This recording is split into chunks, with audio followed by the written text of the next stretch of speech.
So you've built an app or a website, and now you are looking to deploy it. You've done everything you're supposed to. You've built the visual interface. Maybe you have a backend in the case of a web app, and now you want to actually get it out there. You want it to go live.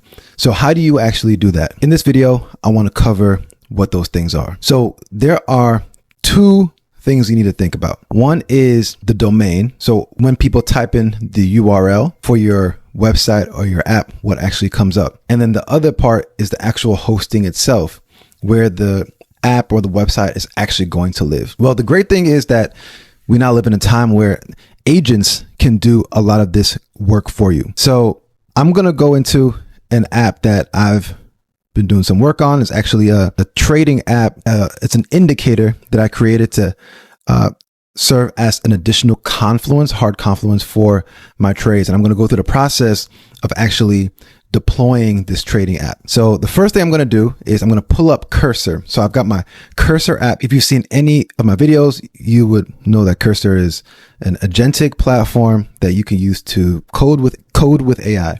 So you may be using Cursor, Claude Code, Codex, your coding agent of choice, but you want to be using one of these specifically because you want to be connected to your computer's terminal, or even if it's through the platform itself, connect to outside a third-party software. And so there's a hosting platform.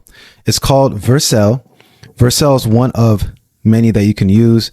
You have also Cloudflare is great as well. Typically, I use Vercel or Cloudflare. And so you're going to sign up for a Vercel account. And then once you're inside, it's going to actually be pretty frictionless because we're going to actually use AI agents to deploy this app for us. So I'm going into Cursor and I'm going to actually activate Claude Code within Cursor so I'm going into Cursor and I'm going to choose one of the agents here. I've currently got Grok 4.5 open. So I'm going to say start the server on localhost, just so you can see what the app currently looks like. It's basically an indicator that's based around one of the options Greeks. If you're familiar with options trading, you've got different Greeks that determine the price of option trading contracts. So it's based around the Greek gamma, and then also hedge funds that are buying in order to hedge their positions.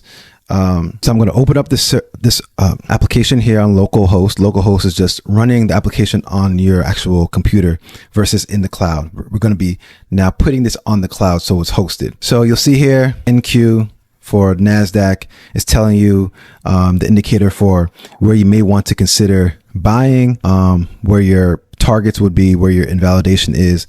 And this is an indicator that I've been working on that you can use in combination with your trading setup.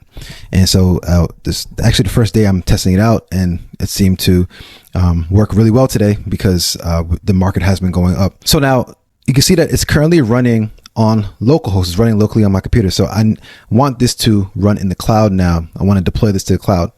So we can use Vercel. And so if I go to my Vercel account, you can see here I have a bunch of different sites and apps and everything that's already deployed here. Each of these that you see here are sites and apps that are already deployed. And you can see on the left side here, you have a bunch of different just aspects to Vercel. From storage to AI gateway, you can actually use these AI models within Vercel, whether it's image models, text models, video models, you name it, within Vercel. And there's a lot of different things that you can do with it, even beyond hosting. Now, because of the agents, you don't actually necessarily have to finagle with the UI. All you're going to do is you're going to go into Cursor, and I'm actually going to put, because I've already deployed multiple times, it's already connected, but I want to show you what it looks like to connect it to Vercel.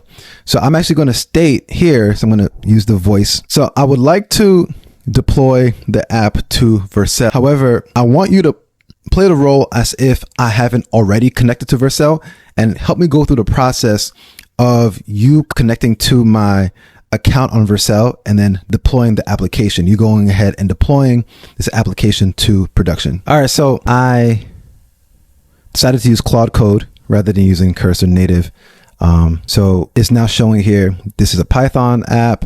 Let me walk you through the process. Understanding your current setup is telling you about the setup and the prerequisites. So you have to install the Vercel CLI, authenticate with Vercel, and then link the project. Now the CLI, short for command line interface, so it's a way of being able to communicate with your computer directly, the terminal of the computer. And so once you have installed that, then the authentication page will come up that just asks you to click to connect and log into Vercel through your command line interface. And then you can go ahead and deploy. It'll ask you if you want to create a new project, if you want to link to an existing repo, and then repo being what you have stored on the cloud, kind of like I look at repos like a Google Doc for your code, and then save the project. All right. So it's advising me against Vercel just because I haven't yet actually put a backend on this yet, but I wanted to do this for a demonstration to just get it hosted just so you can see that process. So I'm going to say, yes, let's proceed with Vercel. All right, so it's walking through the deployment. It's saying that the CLI is already installed. And so in your case, the CLI will likely not yet be installed. And all you'll have to do is click enter when it tells you to, and it'll connect to the CLI. And then now it's going ahead and it's linking the project to Vercel, and sees that it found my team on Vercel, which I call app build 26. And then now it's actually linked, and now successfully linked. And it was actually even able to add the environment variables. The environment variables are just the credentials, the kind of private credentials that you use to connect to other platforms, API keys, and really like sensitive credentials. So I was able to take those from the project locally on my computer and also attach that within Vercel. I'm going to say, let's go ahead and deploy now. So it's saying that there are limitations because partly because I don't have a back end, and it's kind of giving the pros and cons. It'll have to start up and some other things. And you see it's doing a lot of the work itself, right? You're really just commanding the AI. All right. So I was able to go ahead and deploy, as you can see right here, and it's showing you the link to actually visit it. So this is going to be the link right here, the URL. And so I'm going to go ahead, put this into my browser, and you can see right here. So we've now got it deployed on the cloud. And now if I go to my Vercel, go to projects, you'll see it pop up right here. If I click on the project, you'll see we got it right here. So now it's connected. This is the domain for it. And so now if you want to add a custom domain, you can go to a site like GoDaddy, like Namecheap, for example, and you could type in a custom domain. So let's say, my company is called Pentridge. So if I wanted to say like Pentridge trading, different custom domains will come up. I can purchase one. And then what I would do is connect that to the Vercel project so that when I type into the browser, for example, Pentridge trading site or whatever, this will actually pop up there. But you have the domain right here, and this is indefinite. So you can always use this.